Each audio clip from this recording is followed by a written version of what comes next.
The laughter started at 2:47 p.m., just as the afternoon light hit the palace gates in that particular way that makes everything look staged, almost unreal. A tourist in bright colors stood inches from the horse's face, making exaggerated expressions, pulling faces, waving hands in erratic patterns designed to provoke a reaction. The horse, a 17-hand bay gelding named Sovereign, held absolutely still.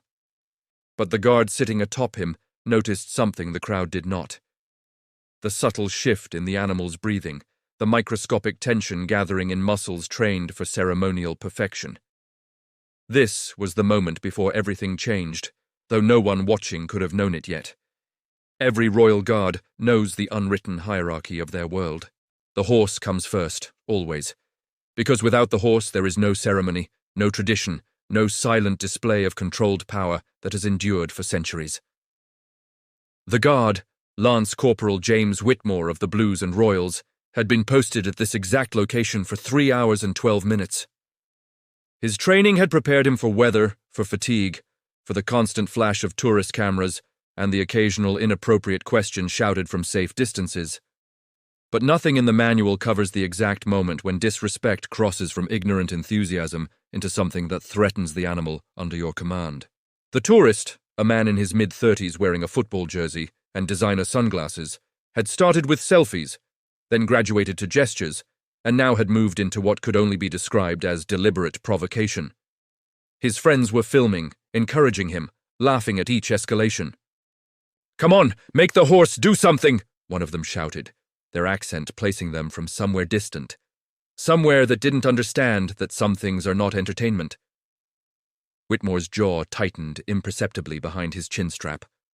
Sovereign's ear flicked backward, a signal only another horseman would recognize as the first stage of stress response. The palace square operates on 2 levels simultaneously, the performance and the protocol. Tourists see the performance, the scarlet tunics, the plumed helmets, the horses groomed to impossible perfection, standing like statues while chaos swirls around them. What they don't see is the protocol, the network of trained responses, the communication between guard and animal, the constant micro-adjustments that maintain order in the face of unpredictability. The man moved closer, now deliberately invading the space that signs clearly marked as restricted. He reached out as if to touch Sovereign's bridle, and in that split second, Whitmore made his first decision. A subtle shift of his leg pressure that moved the horse back 3 inches, just enough to place distance without creating spectacle. The crowd barely noticed. The man interpreted it as a game. "Oh, the horse is shy," he announced to his phone camera, playing to an audience of strangers who would watch this video later, who would judge this moment without context, without understanding. He moved forward again, this time making a loud, sudden noise directly into Sovereign's face. The horse's nostrils flared, whites of his eyes beginning to show. Whitmore felt the animal's heartbeat accelerate through the saddle, felt the ancient instinct of a prey animal being threatened begin to override months of careful training. His own heart rate remained controlled, locked at the 60 beats per minute that signaled absolute professional detachment. But something else was building inside him, something that had nothing to do with his training and everything to do with responsibility. There is a moment in every crisis where intervention is still subtle, where a situation can be de-escalated without ceremony, without official record, without consequences that ripple outward. This moment typically lasts between 4 and 7 seconds. Whitmore recognized he was now inside that window. The man had transitioned from annoying to dangerous, though he clearly didn't realize it. His face showed only the delighted ignorance of someone who believed rules were suggestions and boundaries were negotiable. Behind Whitmore, through the palace gates, he could see 2 armed police officers beginning to take notice, their body language shifting from casual observation to readiness assessment. To his left, another mounted guard was turning slightly, breaking his own stillness to evaluate whether intervention was needed. The tourist grabbed at Sovereign's reins. It was a fast movement, thoughtless, accompanied by laughter and the encouragement of friends who were equally unaware that they were now seconds from witnessing something they would never forget. Sovereign reared back, not dramatically, but enough to show that his training was being overwhelmed by basic survival instinct, enough to demonstrate that the animal was reaching his limit.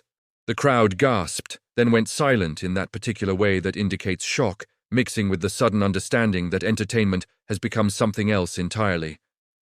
The man stumbled backward, his smile finally faltering. And Whitmore made his second decision, the one that would never appear in any official report, but would be discussed in barracks rooms for months afterward. He didn't shout. That's what everyone would remember later. What would make the moment so powerful on the recordings that would circulate across social media platforms? The absolute control, the complete absence of the anger that would have been justified. Whitmore simply lowered his gaze to meet the man's eyes, and in a voice that carried across the suddenly silent square, delivered a single sentence. "Step back from the king's horse." 5 words. But the way he said them, with the weight of 300 years of military tradition behind them, with the calm certainty of someone who knew exactly where the boundaries were and had just watched them be crossed, transformed the entire atmosphere of the space. The man froze, his phone still recording, his friends still watching, but something in his expression had changed completely. He saw, perhaps for the first time, not a tourist attraction but a soldier doing an actual job. Protecting an actual animal, maintaining an actual discipline that existed for reasons deeper than providing photo opportunities. The armed police had arrived now, flanking positions, hands near sidearms, their presence adding official weight to what had been Whitmore's personal intervention. But they didn't move forward, didn't speak, recognizing that the situation was already resolved through something more powerful than enforcement. The man retreated, hands up in a gesture of apology that came too late to erase what had happened, but early enough to prevent what might have come next. His friends had stopped filming, stopped laughing, stopped encouraging. The crowd remained silent, processing the shift from entertainment to education, from assumed permission to recognized boundary. Whitmore brought Sovereign back to absolute stillness, taking nearly 90 seconds to calm the animal through techniques learned over years of working with horses trained for ceremony but built for survival. His hand moved along the horse's neck in small, reassuring gestures that the crowd could barely see, but that the animal felt completely. The tourist and his group moved away, escorted by police who would take statements, issue warnings, create the official record that would note the incident without capturing its real significance. What had happened in those moments would never make it into formal reports. There would be no mention of the psychological calculation Whitmore had performed, weighing the risk of remaining silent against the risk of creating an incident, choosing intervention because the alternative was letting the horse break training or worse, letting someone get injured through their own ignorance. The other guards would hear about it during rotation change, in the particular way that military personnel share stories that illustrate proper conduct under pressure. Senior officers would note it without commenting, adding one more invisible mark in the mental record they kept of soldiers who understood that duty sometimes means acting before being authorized to act. The tourist would return home with a story he would tell differently than he expected. No longer about the time he made a Royal Guard react, but about the time he learned that some traditions exist for reasons that only become clear when you violate them. In the hours after the incident, Whitmore remained at his post for another 47 minutes until rotation. Sovereign returned to his previous state of calm perfection, betraying no sign of stress to the dozens of other tourists who approached with proper respect and appropriate distance. The video clips that circulated online would show only fragments, the moment of confrontation, the guard's words, the tourist's retreat. They wouldn't show the 20 minutes before, when Whitmore had watched the situation develop and made the continuous series of calculations about when to act and how to act, and what the consequences of action versus inaction might be. They wouldn't show the conversation during debrief, when his commanding officer asked for his assessment and received a report that was professionally concise and personally honest about the moment when protocol gave way to necessity.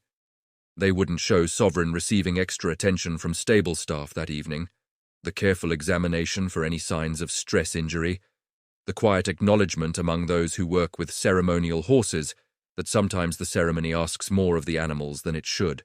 What the cameras couldn't capture was the most important element of all, that in a world increasingly dominated by spectacle and performance, by the assumption that everything exists to be consumed and shared and turned into content, There remain spaces where ancient disciplines still operate according to rules that predate social media and will outlast it. The next morning, Whitmore reported for stable duty at dawn, as all mounted guards do regardless of their previous day's posting. He found Sovereign already awake, alert, showing no behavioral changes that would indicate lasting stress from the incident. The horse recognized him immediately, their working relationship undamaged by what had occurred, perhaps even strengthened by the clear demonstration that the human on his back would intervene before threat became danger. This is what the tourists never understand, what the casual observers miss entirely in their focus on the ceremony and spectacle. These are not statues, not props, not entertainment designed for their consumption. They are working animals partnered with working soldiers, maintaining a tradition that has meaning precisely because it demands discipline, respect, and the kind of restraint that modern culture too often mistakes for weakness. The man who mocked the horse believed he was exercising his freedom as a tourist in a public space.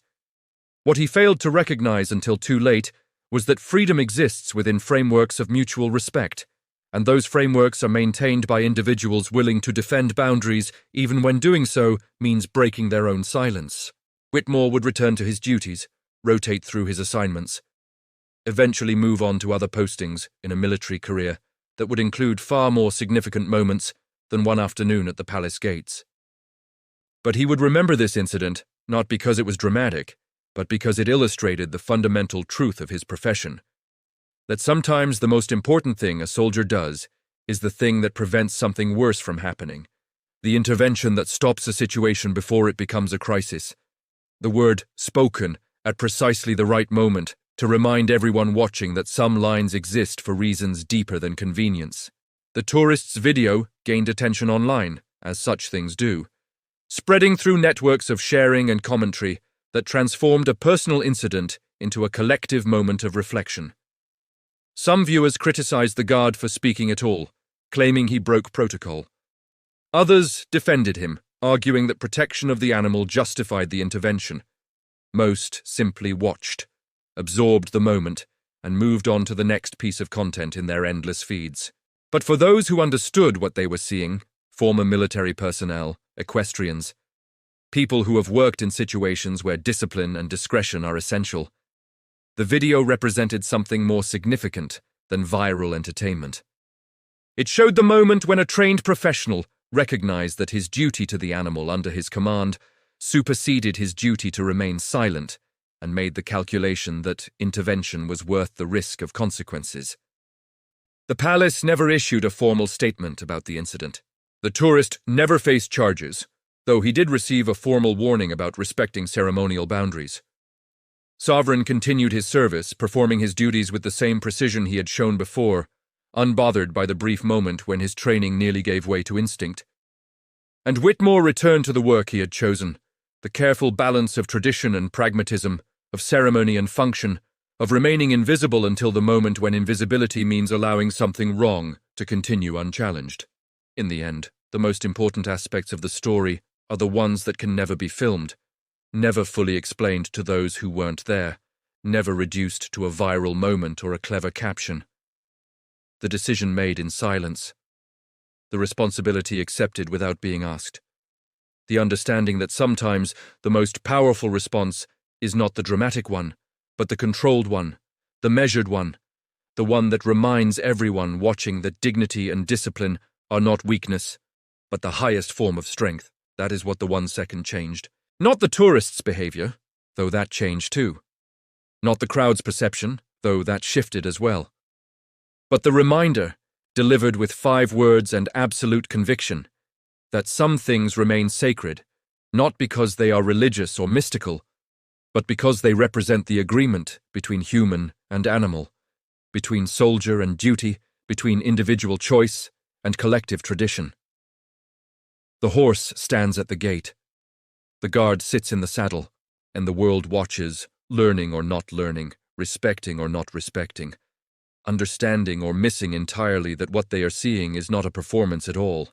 It is a partnership, a discipline, a tradition maintained by thousands of individuals who chose this work precisely because it demands more than applause, more than appreciation, more than the easy comfort of being liked. It demands being right, even when being right means speaking when you're supposed to be silent.